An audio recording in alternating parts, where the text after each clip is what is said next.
Much like Game of Thrones before it, HBO's Westworld is an elaborate, epic puzzle box of a production that serves in the end as an excuse to explore something much smaller and much more important: character. This is why, despite the sweeping vistas, what holds everything else up are the conversations, how they're written and how they're acted. And today I want to take a look at one conversation featuring the great Anthony Hopkins. Specifically, I want to examine how Hopkins acts this scene, how he elevates every line of dialogue to a hypnotically interesting level. You imagine I've gone mad, do you? Lost my way? We're simply concerned about the extent of the changes you're making. We want to protect your legacy. My legacy? Okay, the background of this scene is that Teresa Cullen, an operations manager of the Westworld theme park, is trying to stop, or at least stall, the creation of Robert Ford, Anthony Hopkins' new storyline for the guests, a storyline that is generally wreaking chaos on things to the point of worrying the park's financiers. It's clear that Teresa feels that Ford's undertaking is just too risky, but instead of forthrightly telling him so, she puts things in euphemistic terms. We want to protect your legacy. My legacy?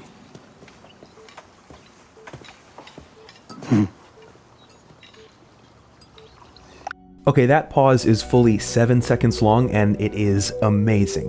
After reacting in disbelief at such a shameless euphemism, Hopkins, in silence, cycles through a few emotions. First, disbelief. Then, a consideration of the words for a split second at their face value. Maybe he should safeguard his legacy. Maybe he shouldn't be so ambitious at his age. Then, a smile. And this scene will feature several shades of smile. This one is kind as can be in the face of what he considers to be an attack, one that insults his intelligence. As he looks down and chuckles, the smile seems to acquire some suppressed anger. He can only bear to look at her in quick glances as he composes himself. Then he fires back an antagonistic remark. You don't like this place very much, do you?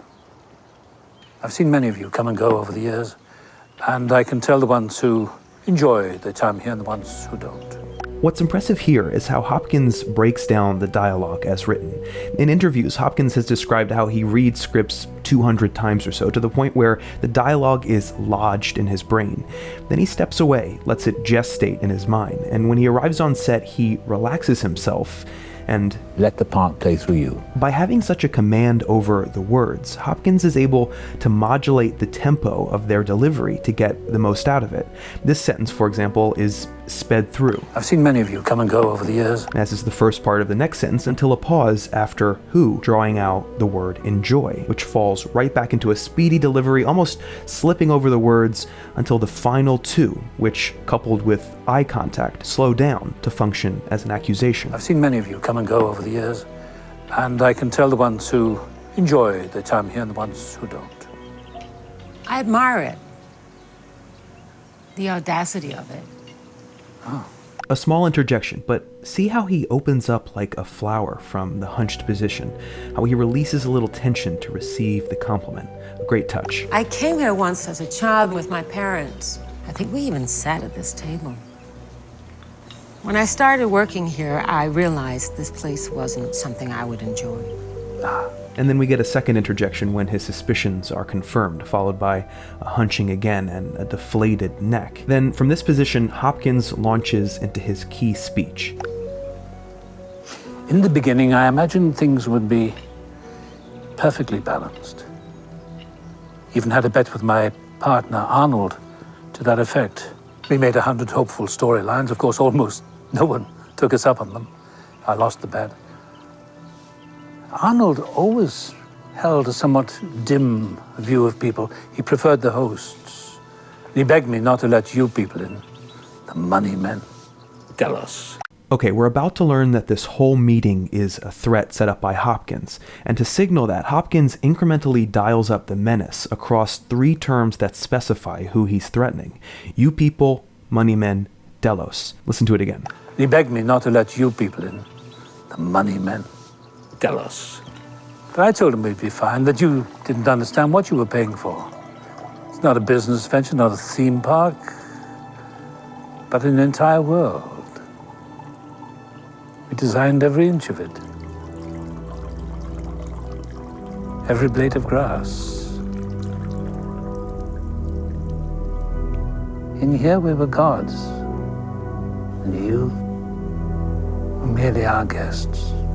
Watching this the first time, it was here that it struck me how crucial Ford's personality is to the functioning of the series. I mean, Westworld is, in many ways, a ridiculous idea, both as a theme park and as a TV show. To work, the conceit had to be mapped, reflected, justified in the complex desires and ambitions of its creators. The writers have achieved that in Ford, but it's Hopkins who really brings these things to life. And how did that work out for Arnold? Sadly, he lost his perspective.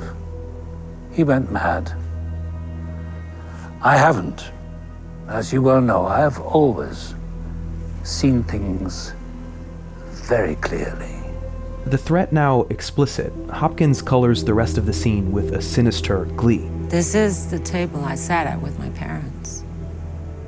We know everything about our guests, don't we? As we know everything about our employees. From here on out, he presses his advantage not with force, but with comfort, with a smile. No longer needing to convince Teresa of his dominance, Hopkins dances into different attitudes for a couple of seconds before falling back into that smile.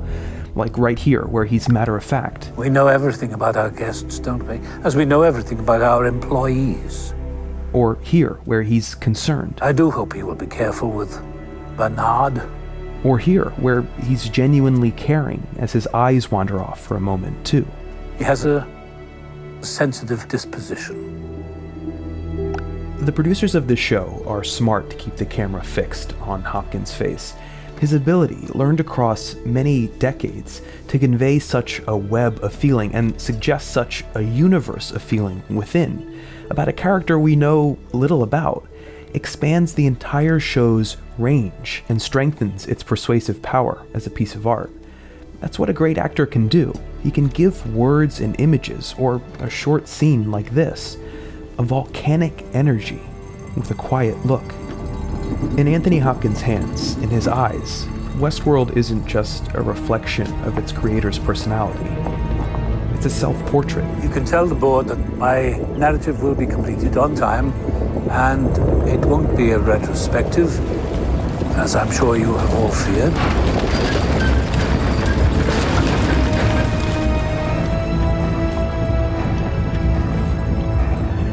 I'm not the sentimental type.